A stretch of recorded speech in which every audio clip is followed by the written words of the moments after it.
2020 was tough and 2021 has been challenging. Hopefully, with more people getting vaccinated, the global pandemic will be a thing of the past soon.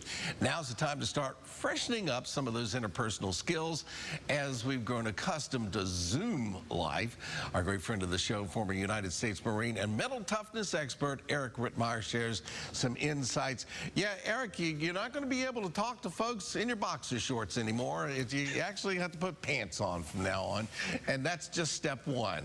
Always good to see you. You know, it's funny. People frown upon that, Billy. Why is that? And why can't I walk around with box? I don't understand anymore. What's this world coming to? So we're getting ready to actually, and I don't know about you, but I think most people are pretty excited about. Both my old sisters and I have been fully vaccinated. I got to hug them, and that was a huge thing.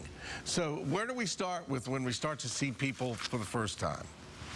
Yeah, you know what we're going to have to do, Bill, is we're going to have to relearn how to do lots of things. And sometimes it's not even a matter of relearning. It's just learning, period, because even prior to the pandemic, we had some issues going on, right? I think where it all starts here is just having a great sense of humor, being goofy, being silly. You know, every time I love coming to your show, right? We just laugh. We have a good time. If everybody would just realize that laughter is the universal language, everybody loves to do it. Let's get back to being silly and goofy again. We don't always have to be serious all the time. All right, I got that one down. No problem.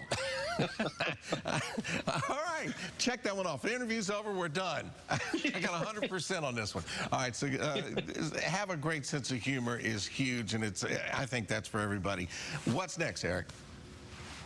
Names, remembering and using names. I have a difficult time with this personally, Bill. I have a very difficult time remembering names, Bill. So what I do is, right, obviously it's not difficult with you, right? But with a lot of people, it's hard to remember. But when we use somebody's name, it makes that person feel important. It's the most beautiful word in their language, right? Everybody wants to hear their name. We have to get good at trying to remember, number one, but then using it. And again, when we're able to connect with people, we use their names, they feel good about it, and it just makes us feel like, you know, they're listening to me. We're paying attention because you went so far as to remember my name. Not difficult to do, but it goes a long way. And you just said something there in that one that leads to the next question. So if you're remembering their names, it makes them feel important. And since they feel important, they may share something with you, so you need to listen. Listening's important. There's a reason we were given 2 ears and 1 mouth, right? We're supposed to. All right, there's some dadism in there. You snuck that one in.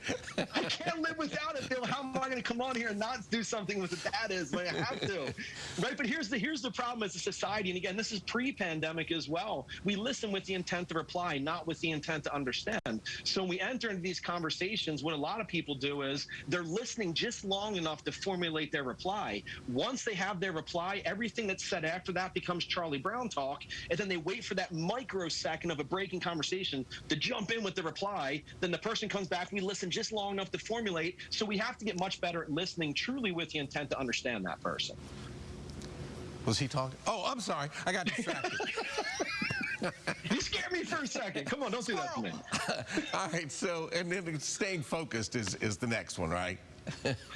Yeah, distractions are everywhere. It just makes me laugh, right? It's like when you go out to eat with somebody and they take their cell phone, they're like, oh, let me put this on vibrate. They put it on vibrate, they leave it facing up, and the whole time you're talking, they're like this.